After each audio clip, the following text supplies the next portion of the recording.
한 번도 못 가본 아주 먼 나라를 다녀오려고 길을 떠나게 됩니다. 멕시코 아래에 있는 과테말라라고 하는 나라인데요. 비행기 시간만 가는데 미국까지 11시간, 공항에서 8시간 대기, 5시간 반 과테말라에서 아까 사진에 나온 것처럼 4시간을 차를 타고 가면 호코탄이라고 하는 곳이 나온다고 합니다. 거기서 이틀 동안 촬영을 하고 또 거꾸로 다시 돌아오게 되지요. 과테말라에서 LA까지 5시간, 공항에서 14시간 대기하고 있다가 13시간을 비행기 타고 오면 토요일날 오후 5시 반에 인천에 도착을 하게 됩니다. 여정이 무척 고되겠지만 또한 기대감도 있습니다. 그것은 하나님께서 예비하신 한 아이를 만나게 되기 때문입니다. 어제 연락받은 것은 15살 난 케니아라고 하는 여자아이입니다. 아주 가난한 부모님 밑에 두 동생을 데리고 있는 아이라고 합니다. 너무나 가정이 가난해서 초등학교 2학년만 다니다가 그만두고 식당에 가서 허드렛 일을 하거나 엄마가 파는 조그만 또르띠아를 만들어 파는 것을 돕는다고 합니다. 물론 두 남동생도 학교에 다니지 못합니다. 그런데 이 아이의 꿈은 학교 선생님이 되는 것이랍니다. 그래서 아이들을 가르치는 것을 참 좋아하고 그는 기도도 잘하고 교회 학교에서 보조교사를 하면서 아이들을 잘 가르치고 있다고 합니다. 이 케니아라고 하는 아이를 만나서 이틀 동안 촬영을 하게 될 것입니다. 이 먼 길, 어쩌면 조금 무리한 일정으로 가야 하는 이유가 뭘까요? 그것은 하나님이 제 마음에 원하시기 때문입니다. 그것뿐입니다. 그것은 마치 예수님께서 수가성의 사마리아 여인을 일부러 만나주시고 그의 인생을 바꾸고 그의 인생이 바뀌자 그가 살고 있는 그 지역이 바뀐 일과 같은 일입니다. 한 아이의 인생을 바꾸고는 계기가 될 것이고 그 아이의 인생이 바뀌면 그 동생들의 인생도 바뀌고 결국 세상을 바꾸는 일이 되기 때문입니다. 건강하게 잘 다녀올 수 있도록 여러분께서 기도해 주시기 바랍니다. 주님께서 복음을 말로만 전하시지 않으셨습니다. 말로 복음을 전하시고 필요에 응답하는 사랑의 행동으로 복음을 우리에게 전하셨습니다. 예수님을 만난 많은 사람들은 그렇게 얘기하지요. 우리를 불쌍히 여기소서. 주님 우리를 불쌍히 여기소서. 그때마다 예수님께서 말씀하셨습니다. 내가 네게 무엇해 주기를 원하느냐? 네게 필요한 것이 무엇이냐? 낫기를 원합니다. 보기를 원합니다. 일어서기를 원합니다. 구원에 이르기를 원합니다. 그들이 필요를 얘기할 때에 주님께서는 항상 그 필요를 채워주셨습니다. 목마른 사람에게 마실 것을 주고 병든 자를 일으키고 귀신 들린 자를 쫓아내고 그래서 주님을 만난 사람들은 다 행복한 사람들이 되었습니다. 또한 주님께서 말씀하셨습니다. 마태복음 10장 42절에 누구든지 제자의 이름으로 이 작은 자 중 하나에게 냉수 한 그릇이라도 주는 자는 내가 진실로 너에게 이르노니 그 사람이 결단코 상을 잃어버리지 않는다 그랬습니다. 더 나아가서 마태복음 25장 40절에는 내가 진실로 너에게 이르노니 너희가 내 형제 중에 지극히 작은 자 하나에게 한 것은 곧 내게 한 것이라고 말씀을 합니다. 세상을 바꾸는 일에 참여하기를 3년 전에 부탁을 받으면서 마음에 상당한 부담이 있었습니다. 그냥 가서 섬겨주고 도와주고 돌아오는 것이 아니라 이것을 촬영을 해서 전국에 방영하게 된다는 면에서도 마음의 부담이 있었습니다. 그래서 3년이나 미뤄왔는데 주님께서 이제는 가라라고 하는 마음을 주셔서 다녀옵니다.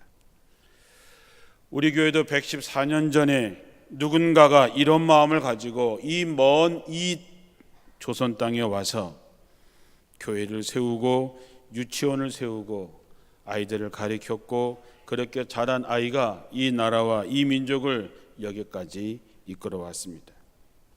그분들은 이곳에 올 때에 어떤 마음으로 오셨을까? 예수님은 어떤 마음으로 복음을 전하러 다니셨을까? 어떤 것이 세상을 바꿀 수 있을까 하는 것입니다. 세상을 바꾸는 첫 번째는 주님의 마음을 갖는 것입니다. 하나님의 마음은 늘 아픈 곳에 계십니다. 하나님은 끊임없이 성경 전체의 고아와 과부들, 나그네들, 가난한 자들에게 하나님의 마음은 늘 있습니다. 하나님은 우리에게 그들을 잘 돌보라고 또한 말씀하시죠. 제 기도 중에 하나는 하나님의 마음을 아프게 하는 것들로 인해 나의 마음이 아프게 하소서라고 기도했던 월드비전을 만든 바피어스 목사님의 마음이 제 마음이 되기를 또한 원합니다. 이번 여정에서 무엇보다도 제가 하나님의 마음을 느끼고 그 마음을 전하는 것입니다. 우리를 향한 예수님의 마음은 무엇이었을까요? 우리를 향한 예수님의 마음은 불쌍히 여기는 마음이었습니다. 마태복음 9장 36절에 보면 예수님께서 이스라엘 백성들을 보시고 불쌍히 여기셨다 그랬습니다. 마음이 아파하셨습니다. 왜냐하면 그들이 목자 없는 양과 같이 고생하며 기진했기 때문입니다. 마태복음 5장 7절에도 남을 불쌍히 여기는 사람들은 행복하다. 하나님이 그들을 불쌍히 여길 것이라고 말씀했습니다. 또 마태복음 18장 33절에 보면 그 주인이 그 종을 탕감해주고 용서해 줬는데 그는 자기 동료를 용서하지 않았습니다. 그때 얘기합니다. 내가 너를 불쌍히 여긴과 같이 너도 내 동료를 불쌍히 여김이 마땅하지 아니하냐 라는 얘기죠. 우리는 하나님은 사랑이시다라고 말합니다. 그리고 우린 그렇게 기도합니다. 우리를 불쌍히 여기시는 그 마음을 우리는 사랑이라고 부르는 것입니다. 우리가 무엇을 하든지 간에 그 동기가 사랑에 근거되지 않으면 아무 소용이 없다고 고린도전서는 우리에게 이야기하고 있습니다. 고린도전서 13장 1절에서 3절에 이렇게 말씀하죠. 내가 사람의 방언과 천사의 말을 하더라도 사랑이 없으면 소리나는 노새와 울리는 꽹과리에 지나지 않습니다. 내가 예언하는 능력을 가졌고 온갖 신비한 것과 모든 지식을 이해하고 산을 옮길 만한 믿음을 가졌다 하더라도 사랑이 없으면 아무것도 아닙니다. 내가 가지고 있는 모든 것을 가난한 사람들에게 나눠주고 또 내 몸을 불살에게 내어준다 해도 사랑이 없으면 그것은 내게 아무 유익이 없습니다. 우리가 하는 모든 말과 모든 행동과 우리가 살아가는 모든 것은 바로 이 그리스도의 사랑에 근거해야 됩니다. 사랑이 동기가 되어야 되는 것이죠. 내가 귀신을 쫓아내고 능력을 행하고 별일을 다 했다 하더라도 주님은 나는 너를 모른다 라고 말씀했습니다. 왜 그랬을까요? 주님의 마음, 사랑의 동기가 아니었기 때문일 것입니다. 예수님의 마음을 품는 것, 자기를 포기하고 종의 형체를 가져서 이 땅에 오셔서 죽기까지 우리를 사랑하신 그 주님의 마음, 심지어 십자가에 자기 생명을 내어주면서까지 우리를 위하여 불쌍히 여겼던 그 사랑의 그 마음이 세상을 변화시키는 첫 번째라고 하는 것이죠. 저와 여러분이 그 마음, 그 예수님의 마음, 불쌍히 여기는 마음, 그 사랑의 마음을 품고 사시기를 주님의 이름으로 축원합니다. 두 번째는 따뜻한 말입니다. 사람의 마음에 있는 것이 말로서 표현이 되지요. 그래서 그가 하는 말을 가만히 보면 그 사람의 마음에 무엇이 들어있는지를 알게 됩니다. 여러분의 말은 주로 어떻게 표현되고 있습니까? 누구나 자신만의 말버릇이 있습니다. 어떤 사람은 항상 긍정적으로 말하는 사람도 있고 어떤 사람은 항상 일단 부정적으로 얘기하는 사람이 있습니다. 말을 참 예쁘게 하는 사람들이 있지요. 그런 사람들을 만나면 행복해집니다. 말은 사람을 살리기도 하고 죽이기도 합니다. 칭찬은 고래를 춤추게 한다는 말이 있지요. 사람의 말을 통해서 고래도 춤을 추게 할 수 있다는 얘기지요. 갑자기 그저께 밤에 미리 촬영 위해서 가 있는 팀에서 카톡이 왔습니다. 케니아라고 하는 15살 난 여자아이가 이번에 찍게 되었는데 그 아이를 좀 응원하는 응원의 메시지를 좀 영상으로 좀 받아가지고 왔으면 좋겠다는 것이지요. 갑자기 어떻게 영상을 담을 수 있을까? 이현중 목사님께 부탁을 드렸습니다. 토요일날 교회에 오는 사람이 누구든지 간에 어린 초등학생부터 장년이 이르기까지 한 15초 정도의 응원 메시지를 담아서 한 10명 정도만 했으면 좋겠다. 그래서 만들어서 저한테 보내왔더라고요. 보니까 초등학교 학생도 있고 청소하러 왔던 여성교회 팀도 있고 중고등부 학생들, 청년들, 목사님 뭐 이런 분들이 만들어서 보낸 걸 봤습니다. 그 아이를 위해서 응원하는 메시지지만 괜히 제 마음이 뭉클했습니다. 그것을 보면서 그 아이도 아마 이 영상, 우리가 너를 위해서 기도하고 있고 너를 사랑한다고 하는 이 메시지가 그 힘겹게 살아가는 한 아이에게 큰 힘이 될 거라고 저는 믿습니다. 저도 그 말을 전하고 싶습니다. 하나님이 너를 포기하지 않으시고 내 꿈을 이룰 수 있도록 하나님이 너를 사랑한다고 하는 얘기지요. 여러분, 우리가 항상 멀리 있는 것이 아니라 내 가장 가까이 있는 사람으로부터 우리는 말로써 복음을 전해야 되는데 그 복음이 무엇이냐? 따뜻한 말입니다. 복음의 메시지도 중요하지만 그것을 담고 있는 그리신 그 말의 따뜻함, 힘들고 어려운 사람에게 따뜻한 말 한마디, 격려하는 말 한마디, 칭찬하는 말 한마디가 그를 고치고 그를 세울 수 있는 것입니다. 원주절기의 모든 성도들, 저를 포함한 여러분 모두가 다 누구를 만나든지 간에 예쁜 말, 따뜻한 말, 하나님의 소망을 줄 수 있는 말로 그들에게 힘이 되는 여러분들이 되셔서 그들을 통해서 세상이 바뀌어지기를 축원합니다. 세 번째는 그들의 필요를 채워주는 것입니다. 선한 사마리아 사람의 이야기를 우리는 잘 알고 있습니다. 한 율법학자가 예수님에게 묻습니다. 내가 어떻게 해야 구원을 받을 수 있습니까? 내 마음과 뜻과 목숨과 정성을 다해서 하나님을 사랑하는 것과 내 이웃을 내 몸과 같이 사랑하는 것이다. 그러자 그가 물었습니다. 내 이웃이 누구냐 했을 때 아마 그 당시에 추측하건대 신문에 났던 사건, 선한 사마리아 사람의 이야기를 주님께서 말씀하셨다고 봅니다. 강도 만난 한 사람의 이야기를 보면서 많은 사람들이 그를 보고 지나갔지만 사마리아 사람이 그를 도와주게 됐지요. 예수님께서 묻습니다. 누가 이웃이냐? 자비를 베푼 사람입니다. 강도 만난 사람의 필요를 채워준 사람, 같은 종족이 아니라 필요를 채워준 사람이 이웃입니다. 이렇게 말을 하지요. 그때 예수님께서 그렇게 말씀하십니다. 너도 가서 그와 같이 행하라고 하는 것입니다. 누가 이웃이냐? 내 이웃을 내 몸과 같이 사랑하는 그 사랑이 뭐냐? 그것이 필요한 사람의 필요를 채워줌으로써 사랑은 완성되는 것이지요. 하나님은 우리가 살아갈 때에 늘 이런 사람들을 만나게 하십니다. 그 만남은 부담이지요. 그러나 그 부담은 거룩한 부담입니다.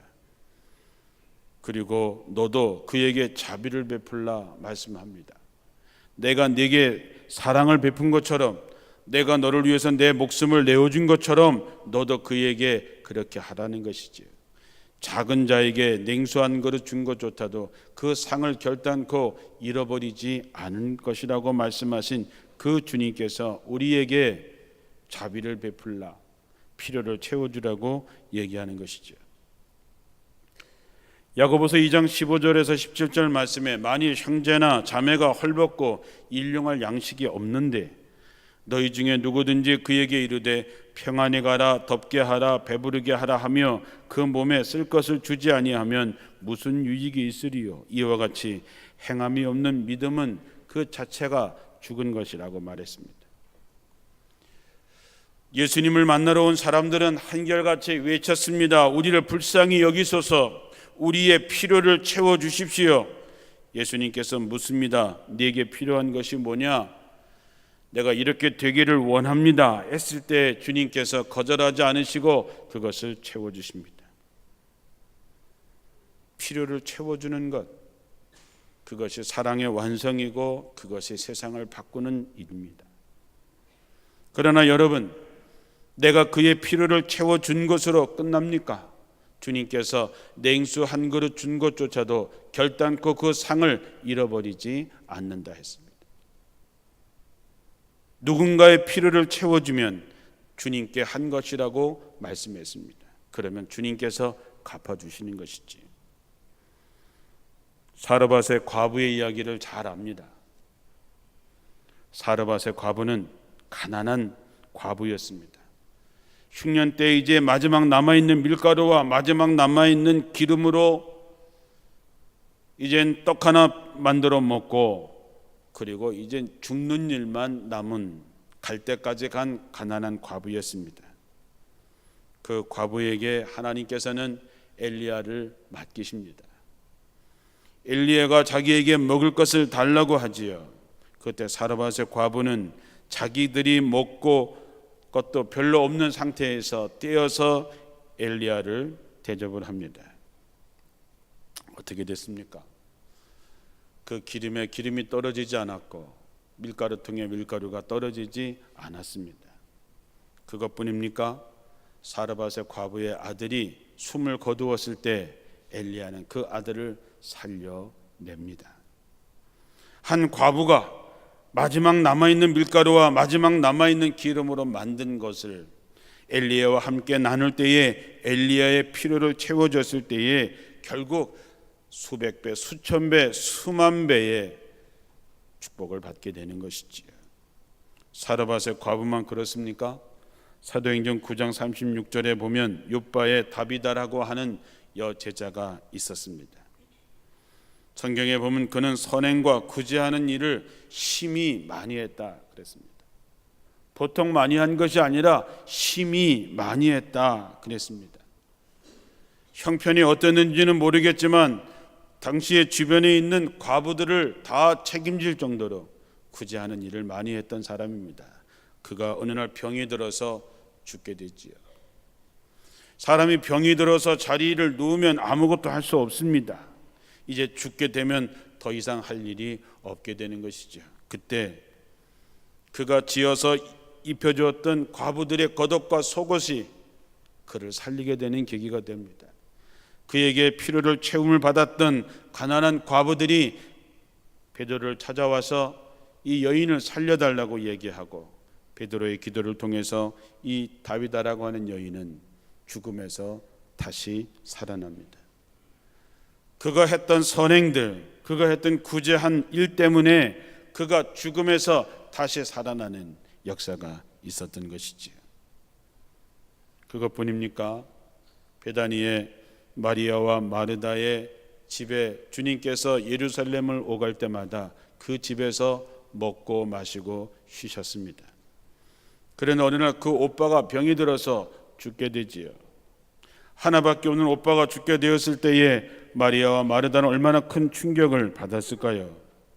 그는 친하게 지냈고 대접했던 예수님을 찾아옵니다. 그리고 예수님께서 그 죽었던 나사로를 살려주는 기적을 경험하게 됩니다. 그것뿐입니까? 열왕기하 4장 8절에서 9절에 보면 엘리사가 수넴이라고 하는 한 마을을 늘 지나가는데 그곳에 부유한 한 여인이 있었습니다. 그는 하나님의 종이 늘 그곳을 지나가는 것을 보고 엘리사에게 음식을 대접하고 싶어서 엘리사가 그곳을 지나칠 때마다 늘 초대를 해서 식사를 대접했습니다. 어느 날 그 여인이 그 남편에게 말을 하지요. 여보, 우리 앞을 지나다니는 하나님의 거룩한 사람인 것을 내가 아는데 우리 옥상 벽에다가 다락방을 하나 짓고 거기에다 침대와 탁자와 의자와 등잔을 갖춰 놓으셔서 그가 우리 집에 들려서 하루 쉬었다 갈 수 있도록 합시다. 그래서 그렇게 해드리지요. 그 여인은 모든 것을 다 갖췄는데 자식이 없었습니다. 엘리사가 고마워서 내가 네게 무엇 해주기를 원하느냐 했을 때에 나는 아무것도 필요 없습니다 할 정도의 여유가 있었지만 그에겐 자식이 없었습니다. 엘리사의 축복으로 그는 한 아들을 얻고 더 나아가서 그 아들이 갑자기 머리가 아파서 죽었을 때에 엘리사가 올라가서 그 아이를 살려줍니다. 사르밧의 과부나 요바에 있는 다비다라고 하는 이 여인이나 베다니에 있는 마르다와 마리아의 가정, 그리고 이 수넴의 여인, 그들이 선한 일을 했던 것이 그들의 목숨값보다 귀한 일이었을까요? 하나님의 사람들, 지극히 작은 자에게 한 것이 곧 내게 한 것이라고 한 그것은 하나님께서 30배, 60배, 100배로 우리에게 채워주시는 거죠. 내가 누군가를 위해서 한 것은 결국 누군가를 위해서 한 것이지만 결과적으로 그거는 자기 자신을 위해서 하는 것입니다. 마태복음 25장 30절 이하에 보면 하나님께서 천군 천사들과 함께 영광의 보좌에 앉아서 심판하시는 장면이 나옵니다. 모든 민족을 앞에다 모으고 목자가 양과 염소를 갈라 놓듯이 사람들을 갈라 놓아서 양은 오른편에 염소는 왼편에 세우게 됩니다. 그리고 그 왕은 오른편에 있는 양인들에게 이렇게 얘기하지요. 내 아버지의 복을 받은 사람들아, 와서 세상에 창조된 때부터 너희를 위하여 준비된 나라를 물려받아라. 너희는 내가 굶주릴 때에 먹을 것을 주었고 목마를 때에 마실 것을 주었으며 나그네가 되었을 때에 너희 집으로 맞아들였고 벗었을 때 입을 것을 주었고 병들었을 때에 간호해 주었으며 갇혔을 때에 찾아주었다고 말할 것이다. 그때 의로운 사람들이 주님, 언제 우리가 주님이 굶주리신 것을 보고 음식을 대접했으며 목마르신 것을 보고 마실 것을 드렸습니까? 우리가 언제 주님이 나그네 되신 것을 보고 우리 집으로 맞아들였으며 벗은 것을 보고 입을 것을 드렸습니까? 우리가 언제 주님이 병든 것을 보고 간호해 드렸으며 갇혔을 때 찾아갔습니까? 하고 말할 것이다. 그때 왕은 그들에게 내가 분명히 말하지만 너희가 이들 내 형제 중에 아주 보잘것이 없는 사람 하나에게 한 것이 곧 내게 한 일이다 라고 말할 것이다. 세상에 바뀌어지는 것은 엄청난 일로 시작되는 것이 아니라 한 사람을 통해서 이루어집니다. 우리들의 마음속에 불쌍히 여기는 마음, 사랑의 마음을 우리 모두가 품게 되기를 주님의 이름으로 축원합니다. 우리가 하는 말, 따뜻한 말 한마디, 기도의 말 한마디, 격려의 말 한마디, 그리고 그가 무엇이 필요한지 내가 할 수 있는 한 그것을 채워줄 때에 그 친절함 속에서 하나님의 오병이어의 기적을 보게 될 것입니다. 다른 사람들에게 친절하고 관대하면 나의 마음에 평화와 행복이 찾아온다는 말이 있습니다. 바라기는 여러분이 만나는 모든 사람들, 이번에 여정 속에 세상을 바꾸는 촛불 하나가, 세상을 바꾸는 따뜻함이 하나 켜져서 그들을 통해서, 우리를 통해서 이 땅이 하나님의 나라로 바뀌어지게 되는 기쁨이 있기를 주님의 이름으로 축원합니다.